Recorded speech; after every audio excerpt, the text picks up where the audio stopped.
मंदिर का निर्माण कार्य इस ढंग से हो रहा है कि उसमें कोई चाह कर भी जल्दीबाजी नहीं कर सकता। मंदिर के निर्माण कार्य का राजनीति और चुनाव से उतनी भी दूरी नहीं है जितनी दूरी जमीन में, धरती में और आसमान में होती है। हिंदुस्तान की इज्जत से इसका संबंध है, राष्ट्र के गौरव से संबंध है, हिंदू समाज की प्रतिष्ठा से इसका संबंध है। आज देश में जहाँ जहाँ भाजपा के कार्यकर्ता है ना, 25 साल पहले वो सब आंदोलन के कार्यकर्ता थे।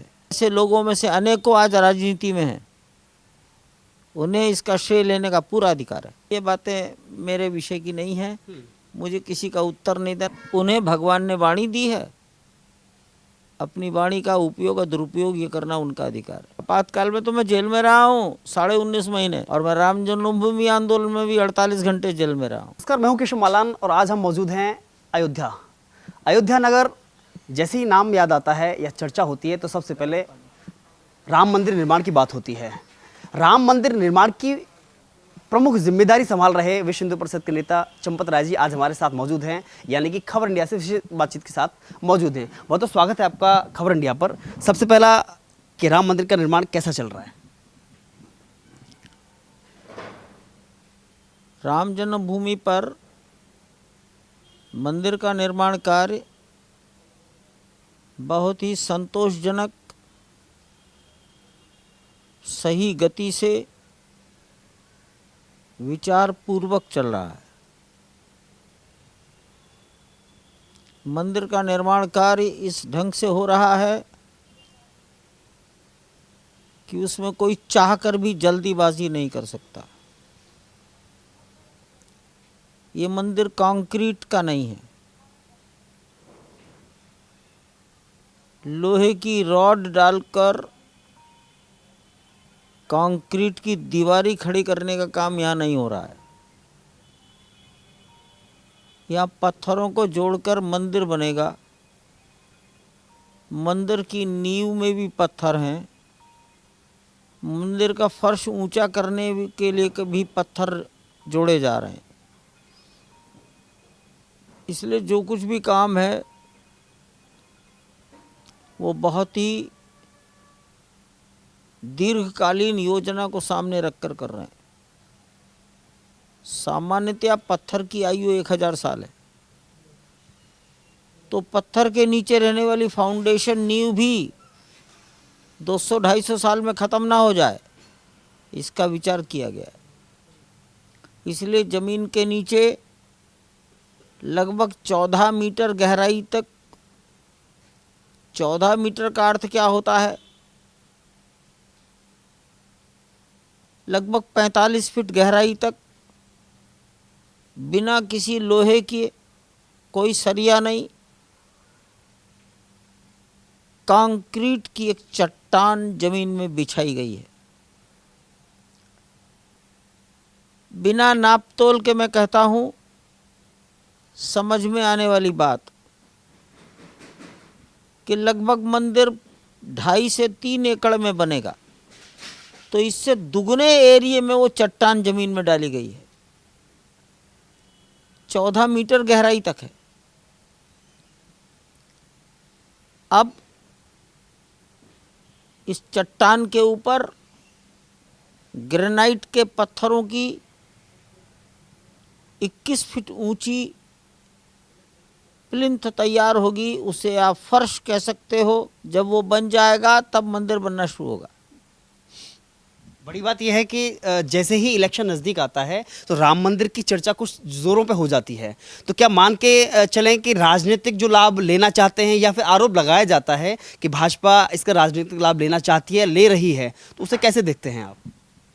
मंदिर के निर्माण कार्य का राजनीति और चुनाव से उतनी भी दूरी नहीं है जितनी दूरी जमीन में, धरती में और आसमान में होती है, या किसी के घर की छत में और धरती में होगी।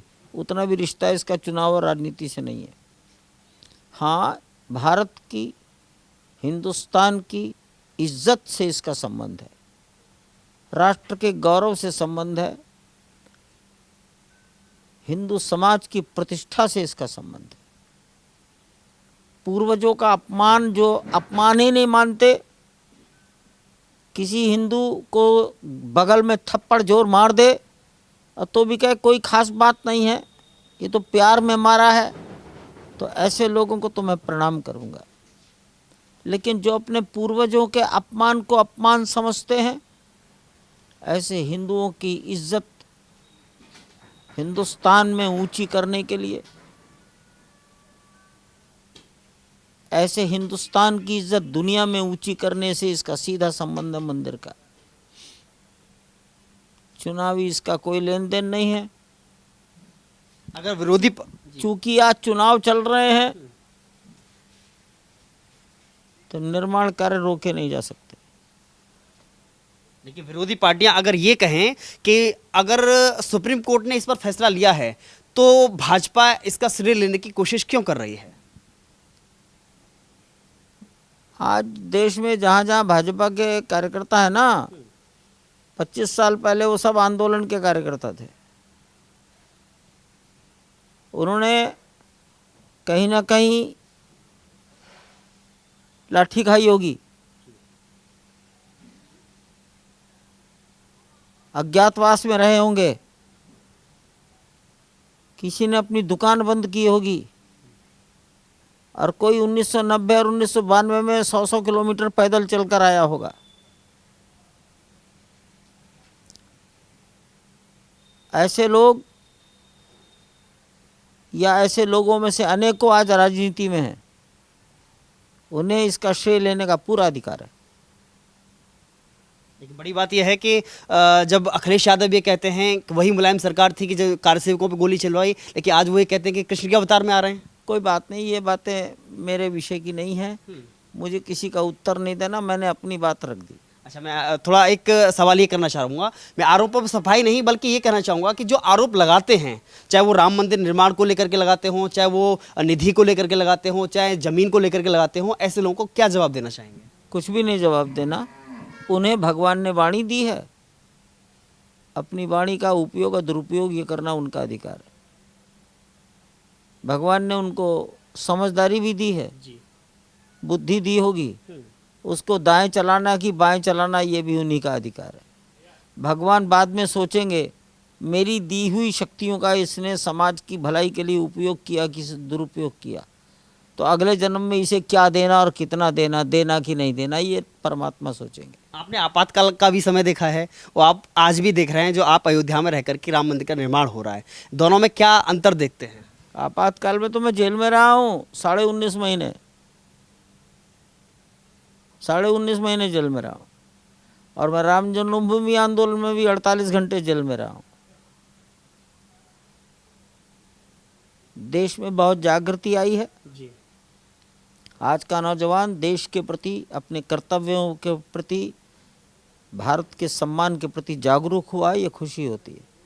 क्या यही बदला है पूर्व के समय में और अभी के समय में? इतना अध्ययन नहीं करने की कोई ज़रूरत नहीं है। चलिए, मैं केवल आखिरी सवाल करूंगा, क्या अपील करना चाहेंगे, क्योंकि खास तौर पर इलेक्शन को लेकर के किसी से भी वोट अवश्य डालो। चुनाव आयोग कहता है वोट अवश्य डालो, मैं भी कहूँगा वोट अवश्य डालो, 100% मतदान करो, इसी में देश का भला है। चलिए, तो ये थे हमारे साथ चंपत राय जी। बड़ी बात यह है कि दाएं बाएं कोई क्या देखता है, कोई कैसे देखता है, लेकिन इनकी दिशा में और इनकी निगाह में केवल एक ही चीज़ है, राम मंदिर का निर्माण भव्यता के साथ कैसे बने, यह इनका लक्ष्य है और पूरा होगा। धन्यवाद।